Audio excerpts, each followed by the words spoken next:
ভানুপিসি কিভাবে দুর্গারূপে শ্রী শ্রী মায়ের দর্শন পেলেন। সেবার পুজোর সময় মা জয়রামবাটিতে গেছেন। পুজো বাড়ি থেকে ভেসে আসছে ঢাকের শব্দ। সেখানে মণ্ডপ আলো করে সপরিবারে বসে রয়েছেন মা দুর্গা। এদিকে অসুস্থ ভানুপিসি ঘরে শুয়ে একা একা কাঁদছেন। পূজা বাড়ি পর্যন্ত যাবার ক্ষমতা নেই তার, ফলে মা দুর্গার মুখ দর্শন করতে পারছেন না তিনি। তার মন ভীষণ খারাপ। এই সময় ঘরে এলেন শ্রী শ্রী মা। ভানুপিসিকে একলা কাঁদতে দেখে মা কারণ জানতে চাইলেন। কারণ জেনে শ্রী শ্রী মা তাকে বললেন, না না, তা হবে কেন, মায়ের মুখ তুমি নিশ্চয়ই দেখবে ভানুপিসি।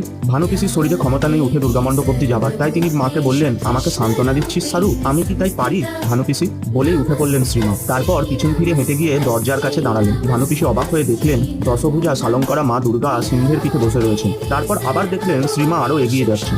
দরজার বাইরে বেরিয়ে গিয়ে একবার ঘুরে দাঁড়ালেন শ্রীমা। ভানুপিসি আবার দেখলেন দেবী দুর্গাকে, দশভুজা, অলঙ্কার পরিহিতা, 10 হাতে অস্ত্র সমন্বিত। পর মুহূর্তে দেখতে পেলেন শ্রীমা তার উঠোন পেরিয়ে ঘর থেকে বেরিয়ে গেলেন। ঘরে শুয়ে তিনি মা দুর্গার দর্শন পেলেন। তার বিশ্বাস দৃঢ় হলো তার সারুই মা দুর্গা। শ্রী শ্রী মা তার নিজের স্বরূপ প্রকাশ করে গেলেন ভানুপিসির কাছে।